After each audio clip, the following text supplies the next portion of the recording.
Mis amigos, les presento un nuevo grano de mostaza que tomo como fuente un foro, el cuarto foro organizado por la Comisión de Cultura de la Conferencia Episcopal. Estos foros son Dios, pensamiento, cultura. Pensar sobre Dios, cómo aparece en la cultura. No es una catequesis, no es una misa, es pensamiento, tanto con creyentes como no creyentes. Este es el cuarto foro que organizamos, y este tenía como enfoque, porque el año pasado fue Rodó y Dios. Estos fueron el arte, distintos. Y este fue vida, muerte, Dios.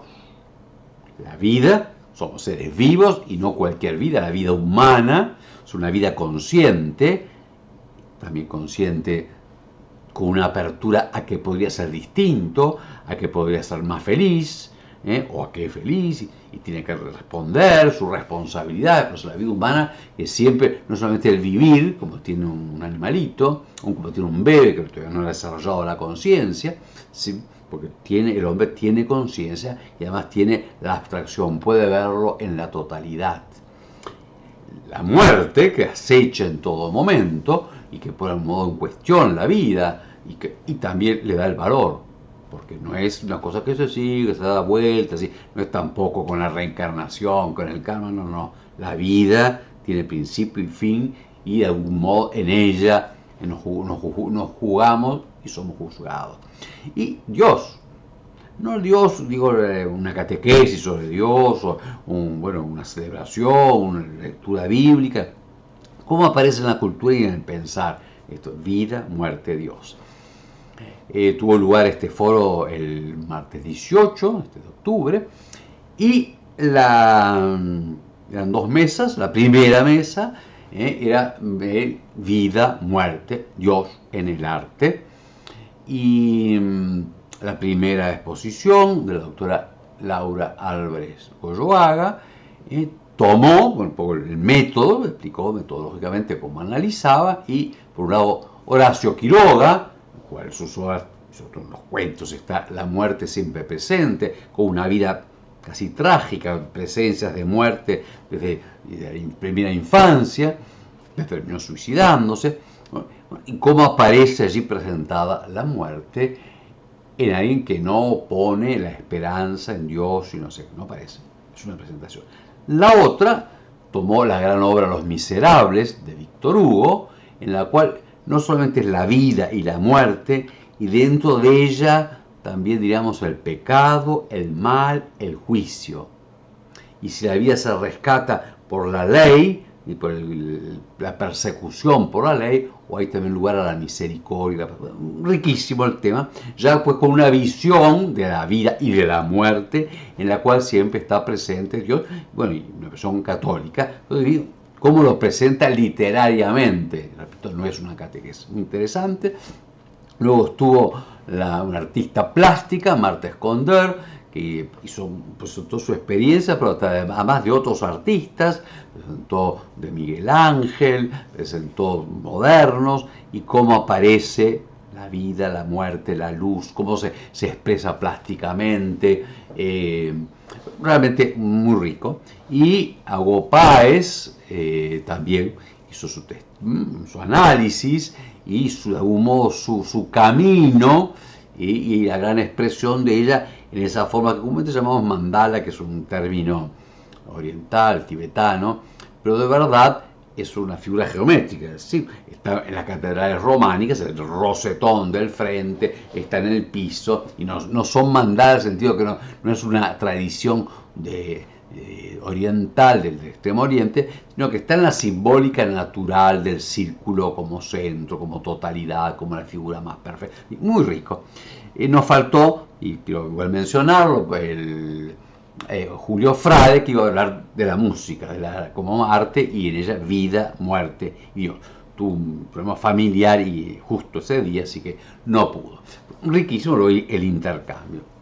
La otra mesa estaba compuesta de doctores de distintas ciencias, el doctor Leonardo Guzmán, que es sobre todo abogado y pensador sobre la ley, sobre sus fundamentos, sobre la filosofía del derecho, no solamente, lo ha dicho, y allí también lo dijo, no solamente cómo se arreglan procesos, el proceso tal, sino por qué, para qué, cuál es su fundamento y su moral. Ha sido periodista, ministro de Cultura, en fin, etc. Estaba el doctor Juan José García.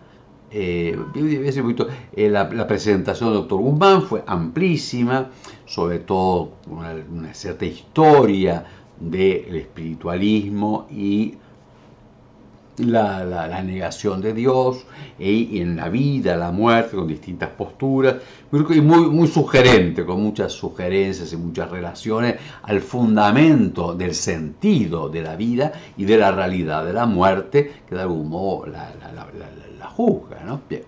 Después el doctor Juan José García, filósofo, una presentación muy rica, tomando a Ortega y Gasset y sus reflexiones sobre la vida, la muerte. También una cita de Hannah Arendt.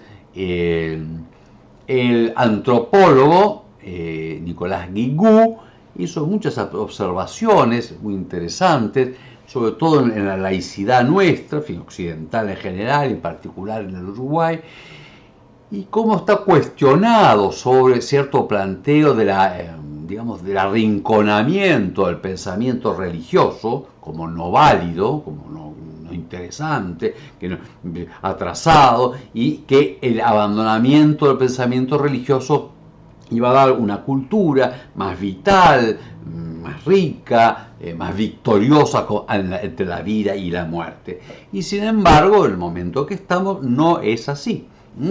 Y como antropólogo señaló el pérdida de sentido, el aumento de suicidios en el mundo, y de un modo impresionante, el Uruguay, que tiene los índices más altos, que es el antivida y la muerte por la pérdida de la nada.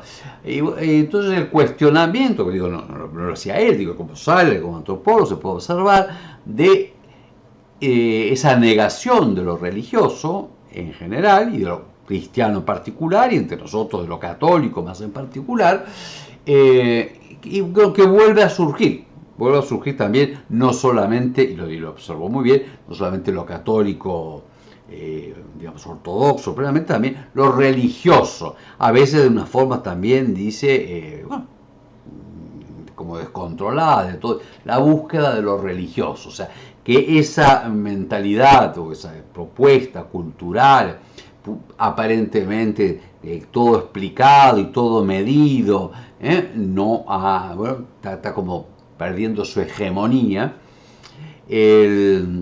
Después me tocó como teólogo, en primer lugar, plantear, yo el menor tiempo, cómo el pensamiento cristiano, yo decía cristiano ortodoxo, es decir, los que reconocen la divinidad de Jesucristo, los que aceptan todos los primeros concilios, si quieren describiendo, los católicos, el pensamiento mayoritario, la ortodoxia, y bueno, y los cristianos protestantes, que son también, que aceptan los credos, y otros cristianos que también aceptan. Bien. Y en primer lugar, ante la vida y la muerte, toman como las afirmaciones más mínimas, y fundamentalmente tomé tres. En primer lugar, el de la creación, como sentido. No es la explicación del comienzo, como si el Big Bang o no el Big Bang. Eso es el límite de la ciencia, que hace hipótesis de lo observable y de lo medible, y bueno, y el humor lo organiza. Pero la ciencia como tal no puede ni preguntarse ni responder al por qué el ser, por qué existen los seres que no tendrían por qué existir porque son contingentes. Eso de la filosofía o de la religión. Entonces también la validez de esas preguntas y la validez de la postura que reconoce que todo esto que puede existir o no existir no da razón de sí mismo, necesita apelar a una potestad que crea y a una sabiduría que ordena, que es el Dios creador, que está, por cierto, en la afirmación de la teología católica y de toda la teología cristiana ortodoxa, pero también de otras religiones y también de otros pensamientos filosóficos. Entonces, la validez y cómo tiene que reconocerse en la cultura como razonable al menos. Yo dije bien claro, no estoy hablando del acto de fe, y el acto de fe católico, el acto de fe para nosotros, primero, supone una gracia de Dios, una elección de Dios, y además supone también un acto libre de entrega a Dios, no solamente es intelectual, pienso que es así, sino es así y me entrego a él. Entonces no estábamos hablando de la fe, sino de la cultura, el pensar. La segunda afirmación propia del cristianismo es que Jesús resucitó. O sea, que ese hombre, Cristo Jesús, que además se presenta como legado divino, como hijo de Dios, que él, que tuvo una muerte real, ha resucitado. O sea, no solamente vuelve a esta vida, sino que tiene una plenitud de vida inmortal, recibe la comunión de Dios en su humanidad. Él está afirmado, y bueno, también un poco la razón, porque es el postulado mío, ¿no? Que dice, no, eso no puede ser. Eso es un racionalismo que estrecha, porque la razón como tal está abierta a todas las posibilidades del ser. Y hay posibilidad también de que haya otra plenitud de vida que la que conocemos, esta temporal y mortal. Por lo tanto, la apertura y el valor en la cultura. Y en tercer lugar, que ese conocimiento es por testimonio, y que el valor del testimonio apostólico y el valor del conocimiento por testimonio, porque toda la cultura se hace por testimonio. La misma ciencia, no hay un científico que haya experimentado todo lo que habla. Así que recibe conocimientos y cree en otros que han hecho las experiencias, que lo justifican, que las explican. Bueno, la historia, todo, y toda la vida humana, la familia, el amor. Así que el valor del conocimiento como por testimonio, y entonces el postulado de la apertura justamente de la cultura y de la cultura universitaria y del pensamiento aún ese común que sale en los diarios, ¿bien? El valor y el respeto y la apreciación del pensamiento cristiano en la cultura, que además en los hechos, en multitud de gente común que vivió según esas afirmaciones, y por supuesto grandes sabios, y filósofos, y teólogos, y políticos, o sea que el valor que ha tenido empíricamente en la historia de Occidente. Después en cada mesa un riquísimo debate, y nos hace pensar esta cultura que hemos estrechado, que en Uruguay que ha habido un negacionismo de la racionalidad de la cultura cristiana y católica en concreto, excluirlo de la escuela, del liceo, de la universidad, lo cual es un empobrecimiento y va contra la libertad de pensar. Y debe dejarse expresar por los que lo hacen, no por el prejuicio de los que lo condenan. Los que están en contra, entonces, los que niegan, son los que presentan ese pensamiento. No. Lo hagan los que realmente lo conocen y lo expresan. Y eso también había un consenso con distintos puntos de estas ciencias, de estos pensares. Bueno, ella digo, un llamado o una invitación tanto a los no creyentes y a las instituciones a aceptar, abrirse al planteo del pensamiento, fe, pensamiento y cultura, de la vida, de la muerte, y también del pensamiento sobre Dios, el pensamiento teológico y filosófico sobre Dios, y también a nosotros, ya hablo a los católicos, de generar, de saber pensar la fe y no decir solamente cositas livianas y repetidas y devocionales también para la devoción, pero la iglesia, si no se genera cultura, la fe no hace pensar y no es comunicable.